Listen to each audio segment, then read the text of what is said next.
Hello, my name is Karan Sutazar and I would like to talk about a project in our course 8090 Autonomous Robotics.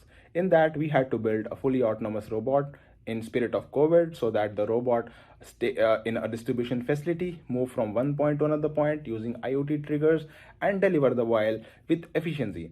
It involves a Raspberry Pi, integration of different sensors, and also IoT triggers and different algorithms to make sure that the robot navigates well with strategy, with awareness, and with efficiency. So, if you guys stick with me, I will show you how we designed and built this robot. Um, let's enjoy this together. Hey, are you still with me? So this is the project which I was trying to explain before. This involves a lot of assembly. In this project, I also learned something which is called as soldering, which I actually did before, but then again it involved a little bit of soldering while doing attaching the IMU sensor to the breadboard. If you see, the assembly looks really good, and there is a lot of things to be happy about after building the robot. Now I'll discuss a little about the hardware and the software. If you go and see the robot, it looks pretty nice and neat. And then if you go towards the front part of it, you'll see a camera, which is 8 megapixel Raspberry Pi camera. And then it is flipped. So while coding, I have to make sure that everything which I take out of the frame, it is basically flipped. And then it is used to basically use computer vision technologies through Python program environment to detect object and process images, and finally give facial detection system, which is really important in our algorithm. Then it has an ultrasonic distance sensor, as you can see, which actually gives the distance and range data to detect the distance, and then give a threshold value. And if anything more than that, it will just stop the robot and avoid the collision. If you go towards the right part of it, you will see the Raspberry Pi, which is the main head of the whole robot. It has a few elements in it, like an SD card, which I actually broke, and I had to install Noobs one again to this SD card, a new one, not this one, because I broke the old one. Yes, and then it has a lot of connections given from the hedge bridge, and then as you can see, there is a hedge bridge here with a heat sink over it, and then there's a battery use, which is 10,000 mAh battery, and there is an encoder assembly down with the motors. An encoder is basically an electromagnetic device that converts the angular position on motion to some digital input signals, and then it can be used in order to move the robot from one spot to another spot using encoder ticks. So it can make sure the robot moves 180 degrees or 360 degrees, depend on how you move the robot. And then it is, as you see, attached with like the DC motors. And then there is a hedge bridge, which has all the connections with the different DC motors, and then the Raspberry Pi, and as you can see, there is a switch in which it is used to start the whole system. And when you press it towards the left side, you'll see there's a red light on the hedge bridge, which makes sure the system is completely on and the DC motors are powered, and then which is basically the wheels. And now I'm switching it off. If you go down, there is another encoder assembly. Again, as I said, it gives all the digital signals, so that there is an encoder count, and when you want to move a robot to some spot, you can teleoperate it or code it in your system so that the robot moves exactly that count. In order to have a full sensor, like the encoder doesn't give you a proper value, so we integrate an IMU with it, which is an electronic device that measures a body's specific force, or angular rate, or orientation, using different combination of accelerometer, gyroscope, and sometimes also magnetometer. So basically, this IMU, a Bosch IMU, and this is fused with the encoder in order to give values, orientation values, to the Raspberry Pi, and that will make sure that the robot moves in a straight path and doesn't take an expected wrong turn based on the axis. There's other few, IMUs are basically used in lot of places.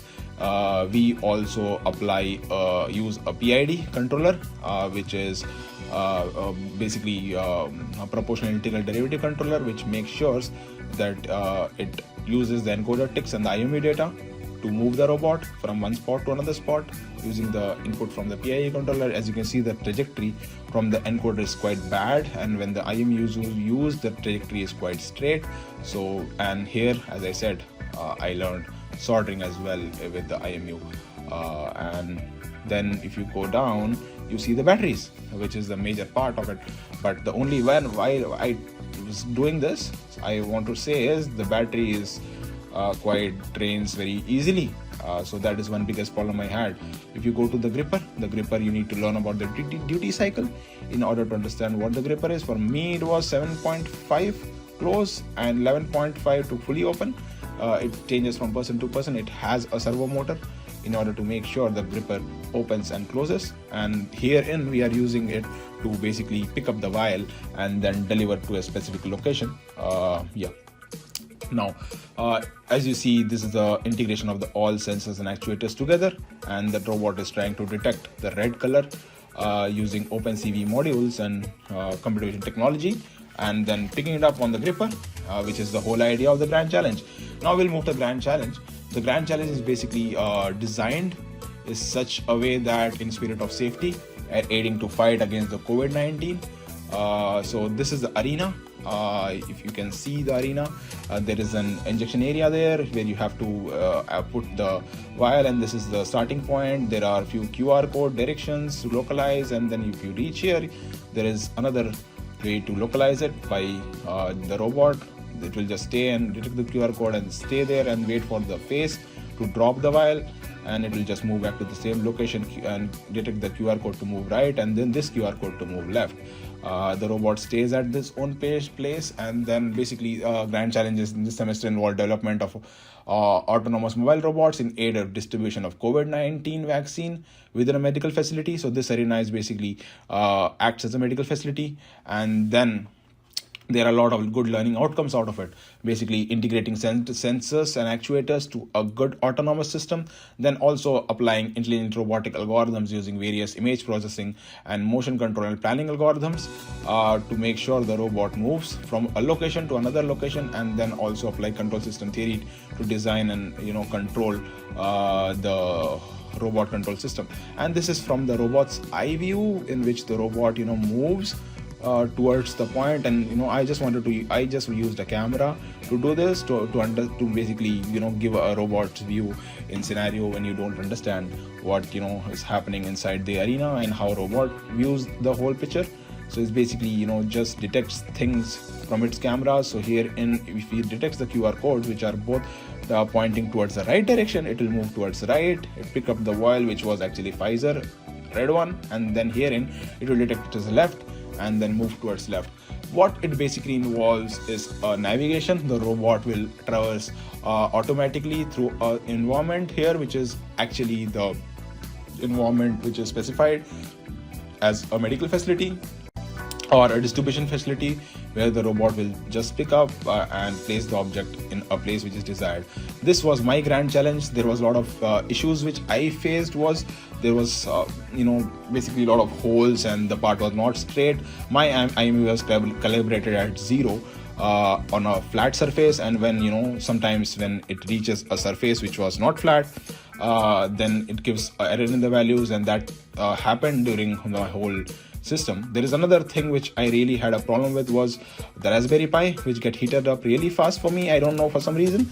So a heat sink would be really good introduction if someone want to do this project later. So then this trajectory, if you see the robot just taking the IMU encoder values and now detecting my face, and then kept this there, and then the robot just moved a little right, because as I said in the process, it just because of the calibration, it just moved towards other end, and then you can see finally the trajectory, which is kind of haywire, because again the robot did not complete the Grand Challenge, and that's it. that's the whole process of this grand challenge we had, which I really enjoyed.